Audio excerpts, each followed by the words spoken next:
हुसैन कुव्वते नेकी नदारी बदमकुन बर वजूदे खुद से तुम बेअद मकुन बर वजूदे खुद से तुम बेअद मकुन।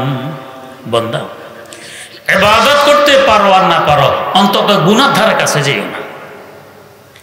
জান্নাত থেকে জাহান্নামে নিয়ে আসার জন্য ছোট্ট একটি গুনাহ যথেষ্ট। ঈমানের পর সবচেয়ে গুরুত্বপূর্ণ দায়িত্ব হলো ইকামতে সালাত তথা নামাজ কায়েম করা। এর গুরুত্ব এত বেশি এত বেশি এত বেশি, হযরত রাসূল আকরাম সাল্লাল্লাহু আলাইহি ওয়াসাল্লাম বলেন, মুমিন এবং মুশরিকের মধ্যে পার্থক্যকারী হলো নামাজ।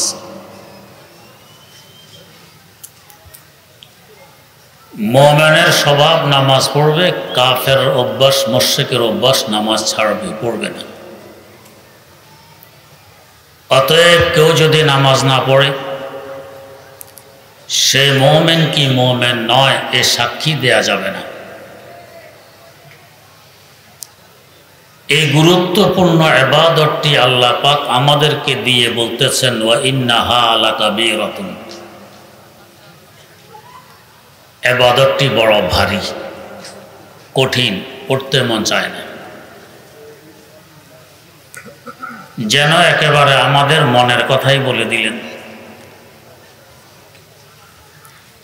বিভিন্ন বাহানায় অলসতায় অনেকে নামাজ ছেড়ে দেয়, পড়তে মন চায় না। প্রশ্ন জাগে, আল্লাহ রাব্বুল আলামিন দয়ার সাগর, রহমান রহিম, আমরা দুর্বল থেকে দুর্বলতম মাখলুক। দয়ার সাগরের পক্ষ থেকে দুর্বলতম মাখলুকের উপর একটি দায়িত্ব আসলো। দায়িত্বদাতা নিজে বলছেন দায়িত্বটি বড় কঠিন, উল্টা উল্টা লাগে। দায়িত্বদাতা যদি নিষ্ঠুর হয় দুর্বলকে কঠিন দায়িত্ব দিতে পারে, অথবা যাকে দায়িত্ব দেয়া হচ্ছে সে যদি সবল হয় তাহলেও কঠিন দায়িত্ব দেয়া যায়। এখানে দায়িত্বদাতা নিষ্ঠুর নন, বরং রহমানুর রহিম। যাদেরকে দায়িত্ব দেয়া হচ্ছে এরাও সবল নয়, দুর্বলতম মাখলুক।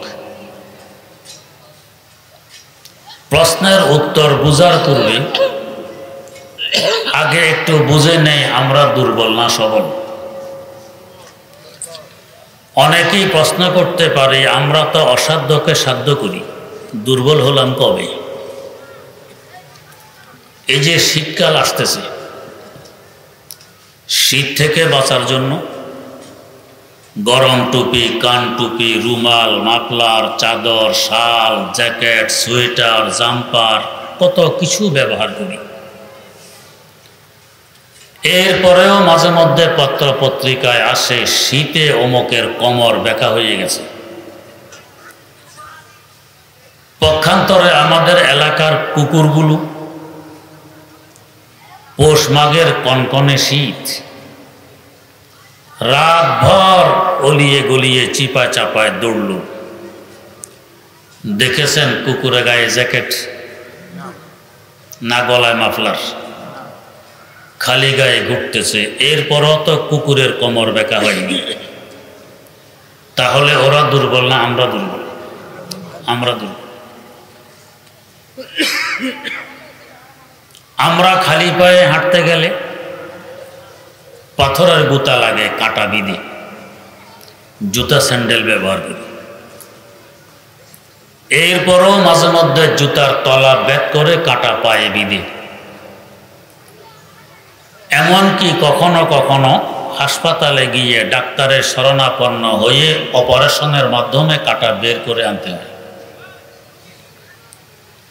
আমাদের এলাকার কুকুর বিড়ালগুলো সারা জীবন হাঁটলো চামড়া জুতা পায়ে দিয়ে, খালি পায়ে। এমনকি কাঁটা বনের একদিক দিয়ে ঢুকে আর একদিক দিয়ে এক দৌড়ে বেরিয়ে গেছে। এরপরও কি কখনো কোনো কুকুরকে দেখেছেন হাসপাতালের বারান্দায় ঘুরতে ডাক্তারের পিছনে পিছনে? ডাক্তার সাহেব জুতা স্যান্ডেল তো পাই নেই, কাটা বিঁধে গেছে, মেহেরবানি করুন অপারেশন করে কাটাটি বের করে আনুন। না, তাহলে ওরা দুর্বল না আমরা দুর্বল? আমরা দুর্বল। আমাদের বাচ্চা বয়স 2.5 মাস 3 মাস একটু ঘুরতে পারে, পায়খানা করেছে, মা আসতে একটু বিলম্ব হয়ে গেছে, মা এসে দেখে অর্ধেক পরিষ্কার হয়ে গেছে, আর একটু দেরি করলে পুরোটাই পরিষ্কার হতো। কে পরিষ্কার করে? বাচ্চা নিজে। কিভাবে? পুকুরের ঘাটে নিয়ে ধুয়ে মুছে না, খেয়ে দিয়ে পরিষ্কার করতেছে। ও এটাকে হালুয়া ভাবতেছে। পক্ষান্তরে একটি মুরগির বাচ্চা আজ ডিম থেকে বেরিয়ে এসেছে, তার সামনে একটি চাল ভাঙা খুদ রাখুন আর একটি পাথর ভাঙা পাথরের কণা রাখুন। পাথরের কণাটিও খুদের আকার, খুদের সুরত, খুদের রং, উপর দিয়ে কোনো বেশকম নেই। আমরাও বুঝব না কোনটি খুদ আর কোনটি কণা। একদিনের মুরগির বাচ্চা পাথরের কণাটি খাবে না, খুদটি খেয়ে নিবে। সে বুঝে এটা আমার খাবার, ওইটা আমার খাবার নয়।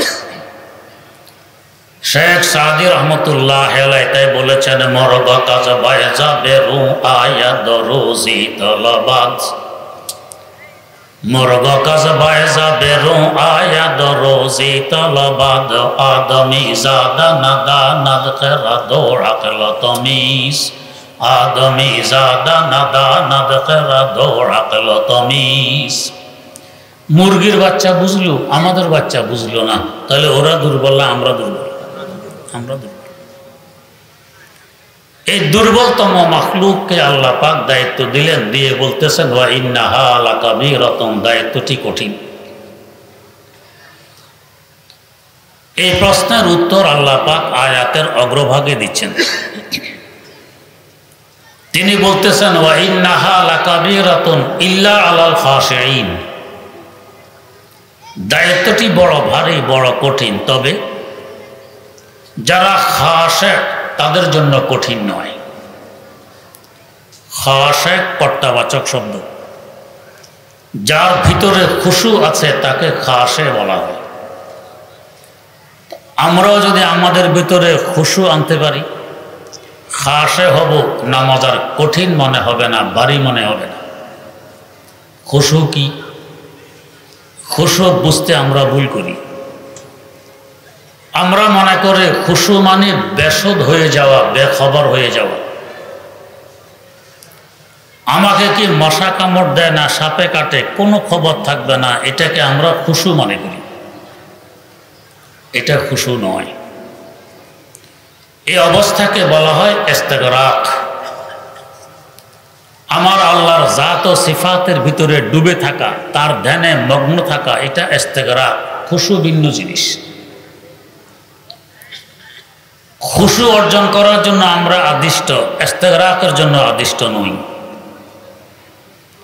ইস্তেগরাক আমার আল্লাহ যদি কাউকে দেন তো পাবে, না দিলে পাবে না। আমাদের এখতিয়ার বহির্ভূত। দিলে আলহামদুলিল্লাহ, না দিলে কোনো লস নেই।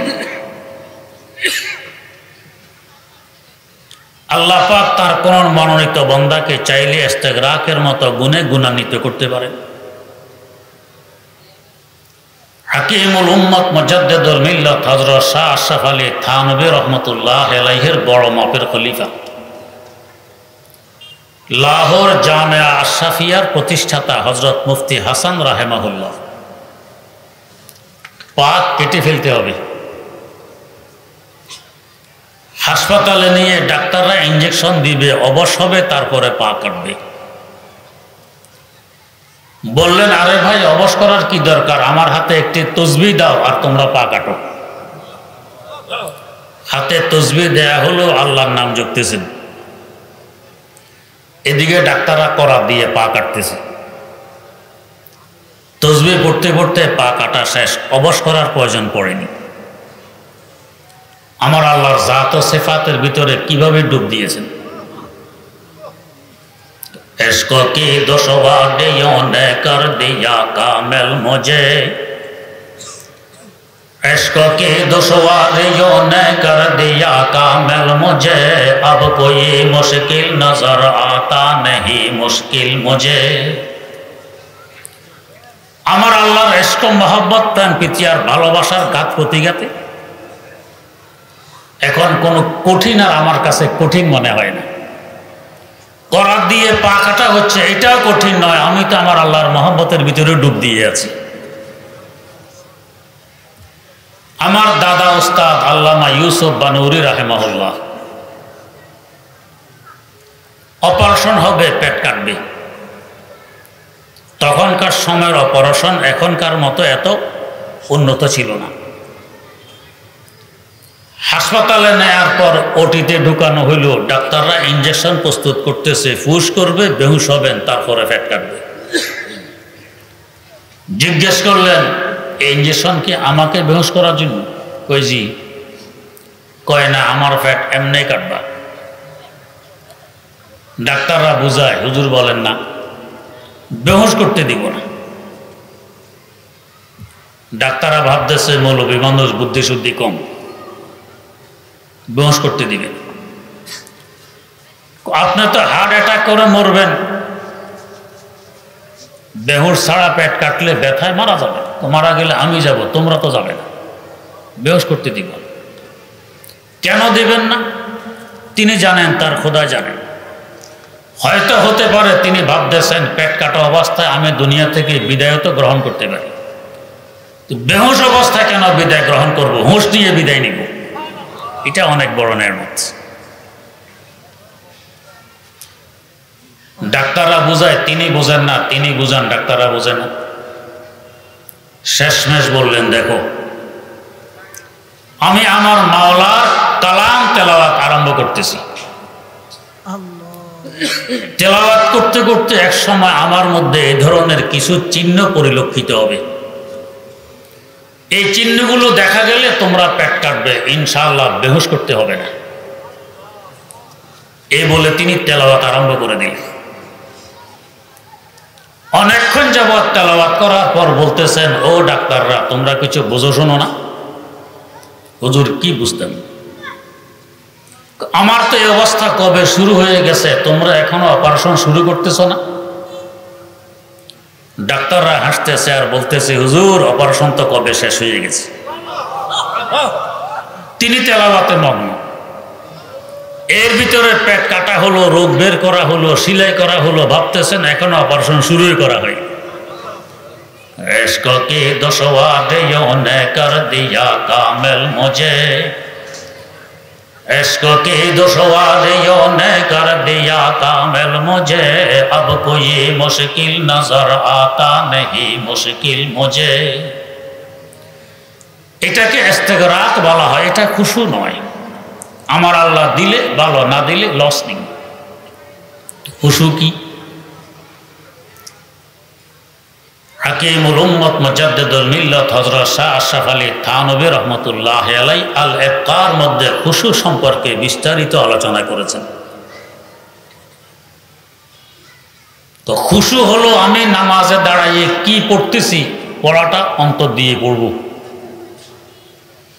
আমি নামাজে দাঁড়াইয়ে কি পড়তেছি সঠিক উচ্চারণে পড়ব। আমি নামাজে দাঁড়াইয়ে কি পড়তেছি পড়ার আওয়াজ নিজ কানে শুনব। এই তিন অঙ্গকে এক করে কাজে লাগিয়ে নামাজ পড়ার নাম খুশুর সাথে নামাজ পড়া। আগে তো ইস্তেগরাককে খুশু মনে করে নিরাশ হয়ে গিয়েছিলাম, আমার তো এই অবস্থা হয় না, তাহলে আর নামাজ পড়ে কি লাভ।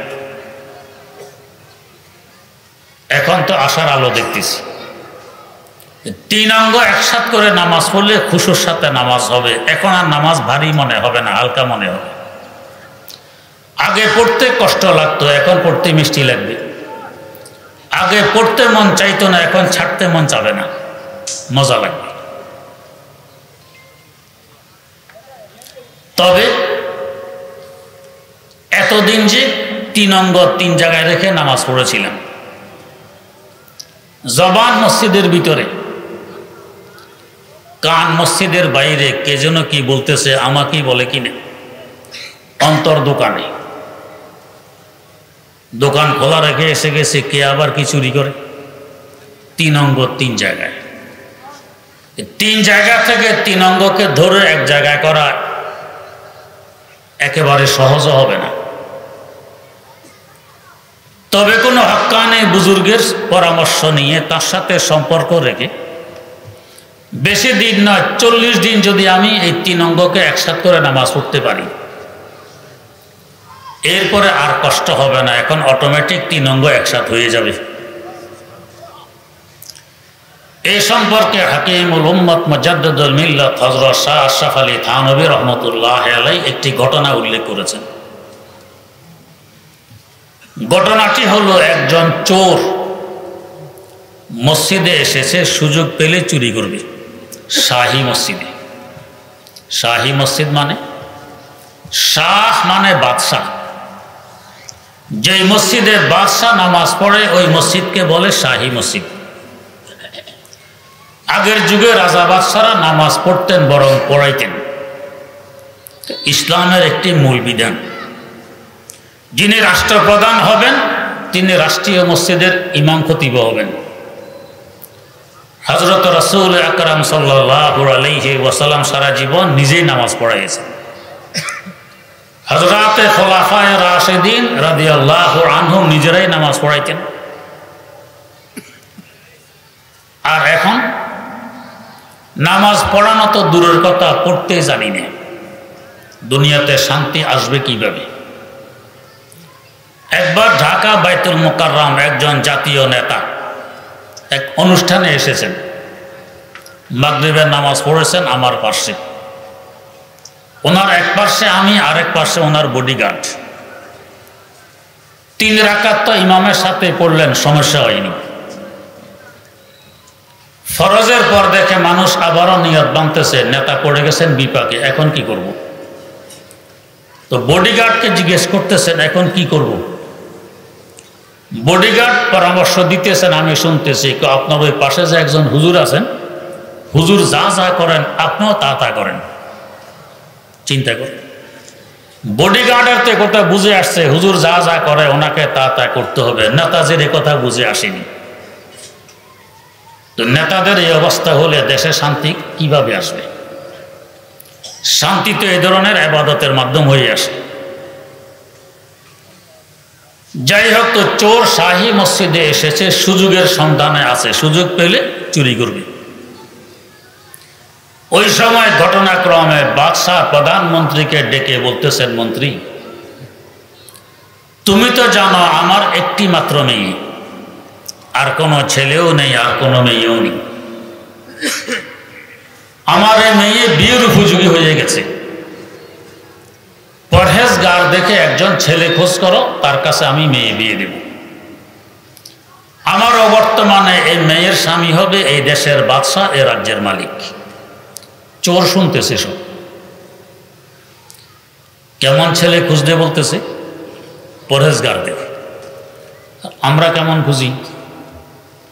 অর্থ সম্পদ কেমন, বিদেশ থাকে কিনা, ব্যবসা বাণিজ্যের অবস্থা কি? অথচ রাসূল আকরাম সাল্লাল্লাহু আলাইহি ওয়াসাল্লাম বলে গেছেন, ফাসফার বিজাতিদ দ্বীন, দিন দেখে আত্মীয়তা করো, অর্থ সম্পদ নয়। এটা হাতের ময়লা, আজকে আছে তো কালকে নেই। দিন দেখে আত্মীয়তা করো, সুখের সংসার গড়ে তুলতে পারবে। দিন নেই তো শান্তিও নেই। আলহামদুলিল্লাহ, আমরা তো সম্পদ দেখে বিয়ে শাদী করিনি, দিন দেখে করেছি। আমার 3 ছেলে যখনই মাদ্রাসায় যায়, একবার সকালে যায়, দুপুরে আবার খানা খাইতে করে আসে, বোর্ডিংয়ের খানা খাওয়াই নেই। এরপরে আবার যায়, আসরের পরে আবার আসে, একটু নাস্তা পানি করে, মাগরিবের আগে আবার যায়, এসার সময় আবার খাইতে আসে, খাইয়া দেয় আবার যায়। প্রত্যেকবার যাওয়ার সময় বাচ্চাদের মাথায় হাত রেখে একটি দোয়া করা সুন্নত। হযরত আব্দুল্লাহ ইবনে আব্বাস রাদিয়াল্লাহু তাআলা আনহুর মাথায় হাত রেখে আল্লাহ নবী দোয়াটি করেছিলেন। আল্লাহুম্মা আল্লিমহুল কিতাব ওয়া ফাক্কিহু ফিদ্দীন। তার আম্মা এই বাচ্চাদের মাথায় হাত রেখে প্রত্যেক দিন যতবার আসে আর যায় এই মাথায় হাত দিয়ে দোয়াটি করে বিদায় দেয়। যতবার ঘর থেকে বের হয় বাচ্চারা হয় আর আমি হই, আস্তাউদিউল্লাহ দীনাকা ওয়া আমানাতাকা ওয়া খাওয়াতিমা আমালিক, এই দোয়াটি করে বিদায় দেয়। বাইরে সফরে আসলে যখন ধরে ফিরি একটু পর পর ফোন দিয়ে খবর নেয়, কোনো সমস্যা তো নেই। আরে এত রাত হয়ে গেছে তুমি ঘুমাও না? 2 রাকাত সালাতুল হাজাত পড়েছিলেন। স্বামী যাতে নিরাপদে ঘরে পৌঁছতে পারে এই জন্য সালাতুল হাজাত। কিছুক্ষণ পরে আবার ফোন, আরে এখনো ঘুমাও? আরো 2 রাকাত পড়ছিলেন। একসাথে যদি বলে আমি হয়তো ধমক দিতে পারি, এই জন্য আস্তে আস্তে বলে। আলহামদুলিল্লাহ, সুখের সংসার। রাজা বাদশারা দেখলে তলোয়ার নিয়ে যুদ্ধ করত এটা কেড়ে নেওয়ার জন্য। এটা দ্বীনের বরকত। তো ফাজফার বেজাতি দ্বীন, দ্বীন দেখো। তো বাদশা পরহেজগার দেখে ছেলে খোঁজার জন্য বলতেছেন মন্ত্রীকে। মন্ত্রী প্রশ্ন করলেন, বাদশা কিভাবে বুঝবো কে পরহেজগার? মন্ত্রী বিচক্ষণতার পরিচয় দিলেন এই প্রশ্নটি করে। আমরা হলে প্রশ্ন করতাম না, আমরা হলে বুঝতাম দলে দলে মানুষ আর গরু ছাগল কোন দিকে যায় সেদিকে তো পরহেজগার হিসাব আছে। ডোলের আওয়াজ কোন দিক থেকে আসে সেদিকে পরহেজগার হিসাব। মন্ত্রী জিজ্ঞেস করলেন, বাদশাহ বুঝবো কিভাবে কে পরহেজগার? পরহেজগার ফার্সি শব্দ, কর্তাবাচক শব্দ। যে বাঁচে তাকে বলে পরহেজগার। আমরা শব্দটি ব্যবহার করি, যেমন খুজলি বিচি। ডাক্তারের কাছে গেলেন চিকিৎসার জন্য, ডাক্তার পেনিসিলিন ইঞ্জেকশন দিলেন, জিজ্ঞেস করেন কোনো পরহেজ টরহেজ আছে, এই কিছু বাসা খাওয়া লাগবে কিনা? হ্যাঁ আছে। তো কি পরহেজ?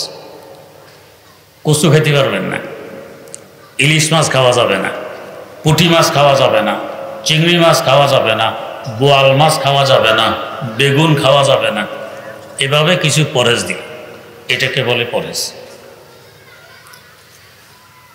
যে ইবাদত করে তাকে বলে আবেদ, যে গুনাহ থেকে বলে তাকে বলে মুত্তাকি কিংবা পরহেজগার। শরহে হামবিতে আছে লা তারাকু যাররাতিন মিম্মা নাহাল্লাহু আনহু খায়রুম মিন ইবাদাতিস সাকালাইন। এক যাররা পরিমাণ গুনাহ থেকে বাঁচা গোটা দুনিয়ার সমস্ত জিন এবং মানব জাতির সমষ্টিগত ইবাদত থেকে কোটি কোটি গুণ বেশি দামি। যাররা কি? যখন সকালে পূর্ব আকাশে সূর্য ওঠে, বেড়ার ছিদ্র দিয়ে, দুয়ারের ফাঁক দিয়ে, জানালার চিপা দিয়ে দেখবেন রৌদ্রঘরের ভিতরে ঢুকে কোনা কোণে আলোর রশ্মি। ওইদিকে তাকাইলে দেখবেন অসংখ্য কি যেন ভিতরে ঘুরতেছে, ধরতে গেলে কিছু নেই। এগুলো এখানেও ঘুরে, অতি ক্ষুদ্র হওয়ার কারণে দেখা যায় না। ওইখানে যে প্রখর আলো তাই দেখা যায়। এই ক্ষুদ্র রেণুকে বলে জর্রা। এমন এক জর্রা গুনাহ থেকে বাঁচা গোটা দুনিয়ার সমস্ত মানুষ এবং জিন জাতির সমষ্টিগত ইবাদত থেকে কোটি কোটি গুণ বেশি মূল্য রাখে। হযরত আত্তার তাই বলেছিলেন, কুওয়াতে নেকি নাদারি বদমাকুন বরবজুদে খুদ সে তম্বে আদমাকুন বরবজুদে খুদ সে তম্বে আদমাকুন। বান্দা, ইবাদত করতে পারো আর না পারো, অন্তত গুনাহ ধারে কাছে যেও না। জান্নাত থেকে জাহান্নামে নিয়ে আসার জন্য ছোট্ট একটি গুনাহ যথেষ্ট। তো মন্ত্রী জিজ্ঞেস করলেন, বাদশাহ বুঝবো কিভাবে কে পরহেজগার? বাদশাহ বলেন, হ্যাঁ এটা বোঝা তো আসলে কঠিন, তবে পরহেজগারের একটি চিহ্ন আছে, আলামত আছে। কি চিহ্ন? কই দেখবে জামাতে তাকবীরে উলার সাথে খুশু সহকারে নামাজ পড়ে, এটা পরহেজগারের চিহ্ন। কারণ আমার আল্লাহ বলতেছেন, ইন্নাস সালাতা তানহা আনিল ফাহশাই ওয়াল মুনকার। নিঃসন্দেহে নামাজি ব্যক্তিকে অশ্লীল ও অবৈধ কাজ থেকে বিরত রাখে, অর্থাৎ পরহেজগার বানাইয়া দেয়। চোর শুনতেছে, জেনে ফেলেছে কিভাবে পরহেজগার সাজা যায়, মনে মনে চিন্তা করতেছে আমার তো কপাল আকাশে লেগে গেছে, পরহেজগার সাজলাম, এরপরে তো বাদশার মেয়ে, আমি এ রাজ্যের মালিক, আর চুরিদারের কোনো প্রয়োজন পড়বে না। এ ক্ষমতার লালসা মেয়েকে বিয়ে করার উদ্দেশ্যে পরহেজগার সাজে, আগে ভাগে উজু করে মসজিদে আসে, জমাতে তাকবীরে উলা সহকারে খুশুর সাথে নামাজ পড়ে। 10-12 দিন পড়ার পরে মন্ত্রীর দৃষ্টি পড়েছে এই চোরের দিকে। হ্যাঁ, এই যুবককে দেখি খুশুর সাথে তাকবীরে উলা সহকারে জমাতে নামাজ পড়ে, এই তো মনে হয় পরহেজগার। মন্ত্রীরা বড় বিচক্ষণ হইতেন আগের যুগে, এখনকার মতো নয়। মন্ত্রী ভাবলেন আসলে কি পরহেজগার নাকি হঠাৎ পরহেজগার, পরীক্ষা তো করা লাগবে। কিছু যুবক আছে হঠাৎ পরহেজগার, মসজিদের ছায়ায় কখনো কদম রাখে না, হঠাৎ দেখবেন একবারে ফাগড়ি ফুগড়ি বেঁধে ইমামের পিছনে নিয়ত বাঁধে। কোনো ঘটনা ঘটেছে, এখন মসজিদে আসছে, ঘটনা শেষ হবে আবার যে আসেই হবে। এমনই এক যুবক ক্লাস 6-এ পড়ে। ক্লাস 6-এর ছাত্র, বয়স আর কত হবে, 12-13 বছর। আজকাল বলতে কি এই ধরনের শিক্ষা প্রতিষ্ঠানগুলো হয়ে গেছে প্রেমের কারখানা, প্রেমের বাজার। কি ছাত্র, কি ছাত্রী, কি শিক্ষক, কি শিক্ষিকা, এই নিয়েই ব্যস্ত। এক প্রতিষ্ঠানের ভাইস প্রিন্সিপাল আমাকে বললেন আমাদের প্রতিষ্ঠানে 800 ছাত্র, মাত্র 2 জন ছাত্র পড়তে আসে, বাকি কেউ পড়তে আসে না, সব প্রেম নিয়ে ব্যস্ত। কি হবে দুনিয়ার অবস্থা? তো এই ছেলের আরেক মেয়ের সাথে লাইন, প্রেমের সম্পর্ক। যাদের এই ধরনের লাইন ফাইন হয় এদের লজ্জা শরম বিদায় নিয়ে যায়। একদিন ছেলে বাড়ি এসে সরাসরি তার আব্বাকে প্রস্তাব দেয়, আব্বা আমাকে বিয়ে করাইয়ে দেন। আব্বা তো মাথায় হাত, ইন্নালিল্লাহ, বলে কি মাত্র ক্লাস 6-এ পড়ে, 12-13 বছর বয়স, এখনই বিয়ের ফিকির। বাবা আর অপেক্ষা করতে হবে, কয় না দেরি করা যাবে না, আমার চয়েস আছে, এর অনেক ক্যান্ডিডেট, অনেক প্রার্থী, দেরি করলে অন্য কেউ নিয়ে যাবে, আমি আর পাবো না। আব্বা চতুর্দিক অন্ধকার দেখে ইমাম সাহেবের শরণাপন্ন হয়।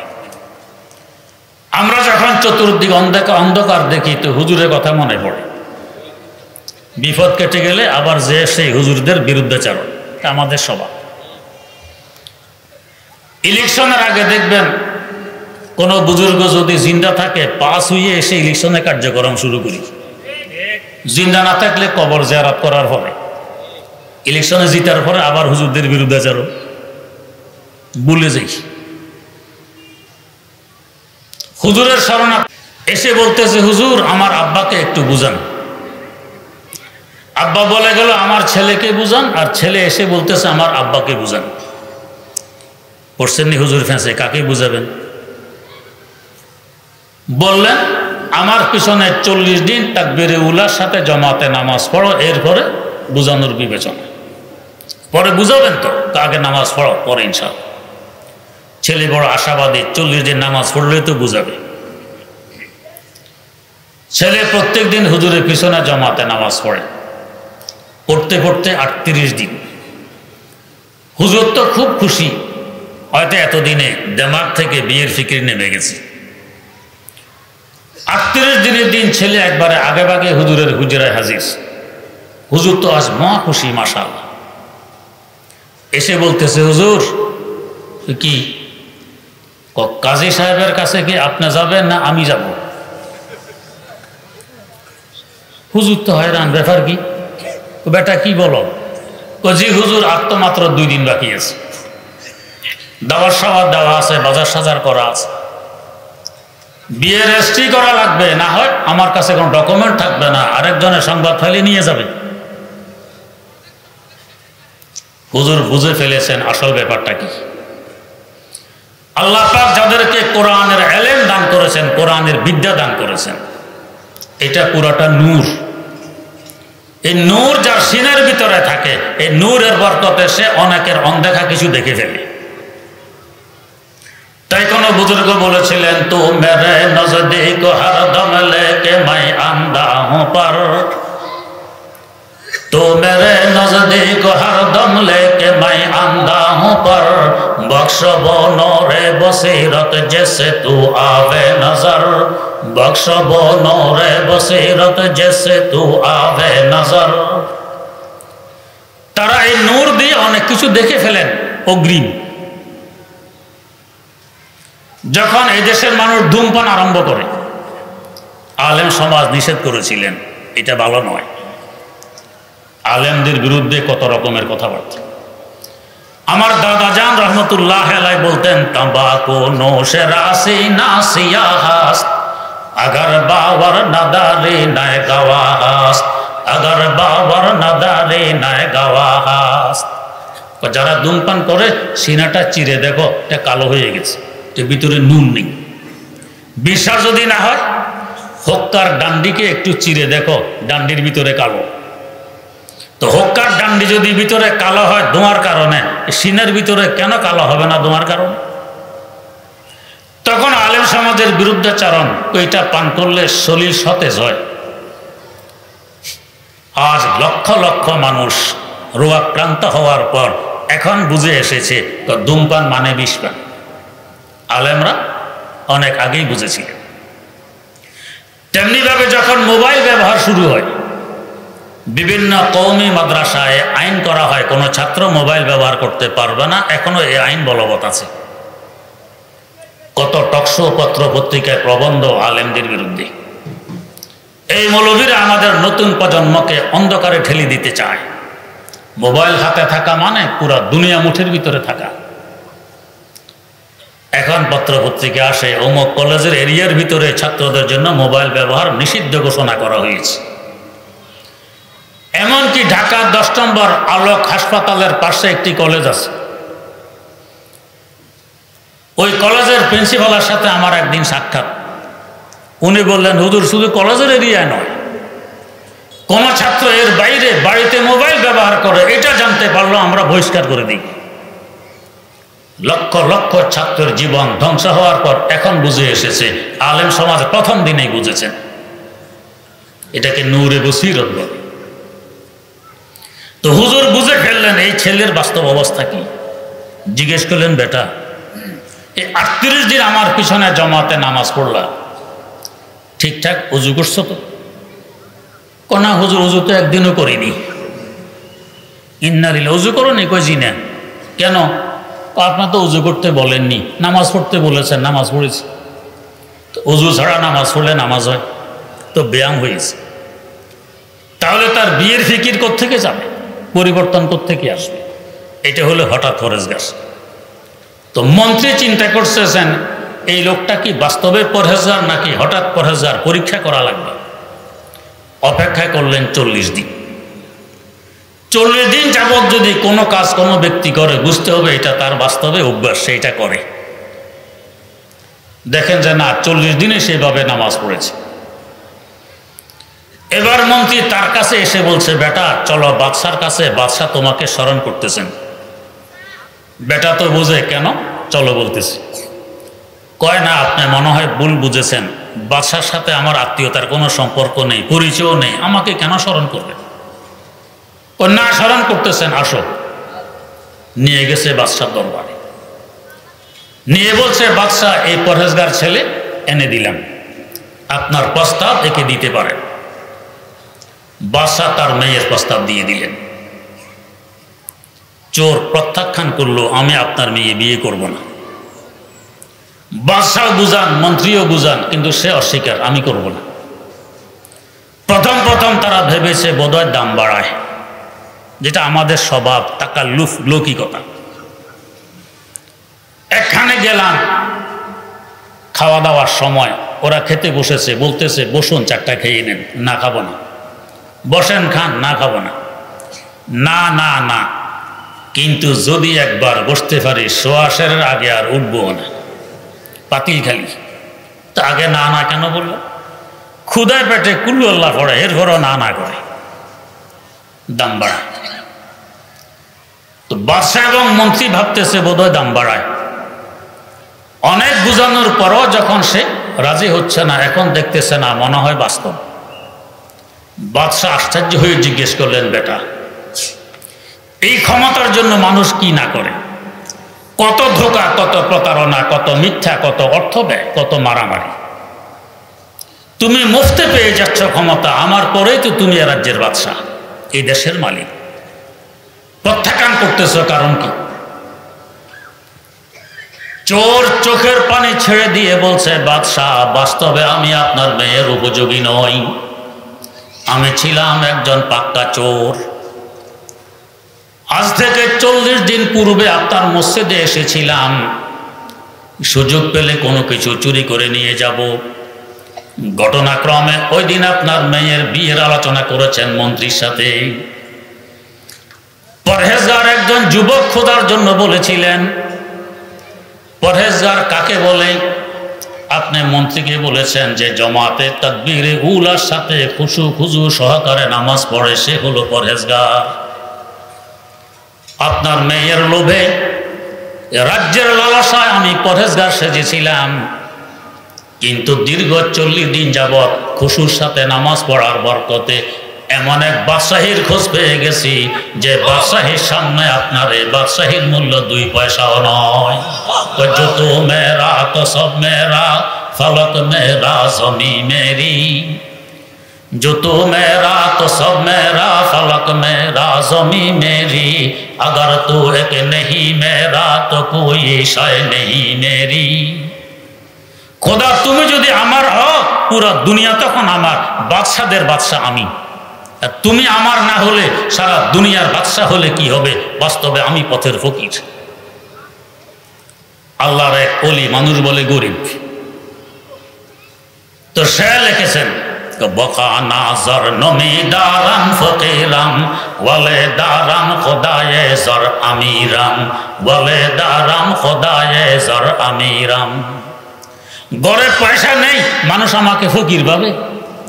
পয়সার মালিক আমার ঘরে আছে, আমি ফকির নই, আমি আমির।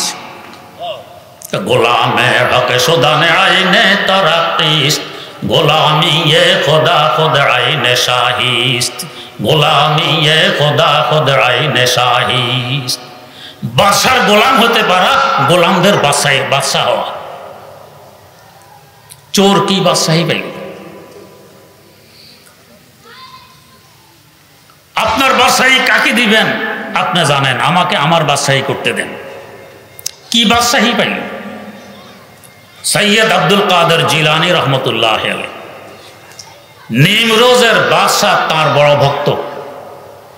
নিমরোজ একটি রাষ্ট্রের নাম, বর্তমানে আফগানিস্তানের একটি প্রদেশের নাম নিমরোজ। আবেদনিক অর্থে তার অর্থ হয় মধ্যদিন। নিম মানে অর্ধেক, রোজ মানে দিন। দিনের অর্ধেককে বলা হয় মধ্যদিন। এই হিসাবে নিমরোজের বাদশাহ অর্থ দাঁড়ায় মধ্যদিনের বাদশাহ। হজরতের ভক্ত চিঠি লিখেছে হজরতের নামে, হুজুর, আপনার দরবারে অসংখ্য মানুষ মুফত খায়, লঙ্গরখানায় ফ্রি খায়। এই খাওয়া দাওয়ার ইন্তজাম আর ব্যবস্থাপনা আপনাকে কত চিন্তা ফিকির করতে হয়।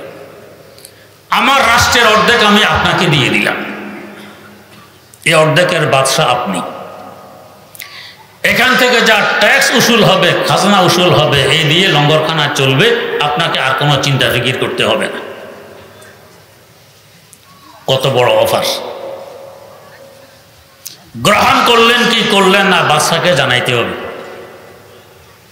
এমন অফার যদি, এমন সুযোগ যদি আমাদের হাতে আসে, আর যদি আমাদের মাননীয় প্রধানমন্ত্রী লিখে পাঠায়, বাংলাদেশের অর্ধেক আপনার, এই অর্ধেকের প্রধানমন্ত্রী আপনি, এই অর্ধেকের প্রধানমন্ত্রী আমি। বাংলাদেশ লাগবে না, এই আইটপাড়ার অর্ধেক তোমার। কি করতাম? পল্টন ময়দানে বিশাল সমাবেশের আয়োজন করে প্রধান অতিথি বানাইয়ে প্রধানমন্ত্রীকে স্টেজে তুলতাম, অভিনন্দন পত্র পাঠ করতাম, ফুলের মালা গলায় দিতে দিতে কপাল শহর ঢেকে ফেলতাম, যাতে জীবনও সামনে কিছু না দেখে। হাতেম তাই আপনি নাজিল হয়েছেন আল্লাহর পক্ষ থেকে, আয়াত পড়ার অর্ধেক আমাকে দিয়ে দিয়েছেন। হযরত জিলানীর হাতে একটি রাষ্ট্রের অর্ধেক গ্রহণ করলেন কি করলেন না জানাইতে হবে। ভিন্ন এক পৃষ্ঠা কাগজে জানাবেন বরদাস্ত করেননি, বাদশার চিঠির উল্টা পিঠে দুইটি শের লিখে জানাই দিলেন। কি শের? চৌচতর সঞ্জরে রোখে বখতাম সিয়াবাদ, চৌচতর সঞ্জরে রোখে বখতাম সিয়াবাদ, দর্দি লাগার বুয়াদ হাওয়া সে মুলকে সঞ্জরাম, जो खबर याफ्तम से मुल्क नीम शबो मामूल के नीम रोज बहक जाओ नमी खराम, मामूल के नीम रोज बहक जाओ नमी खराम।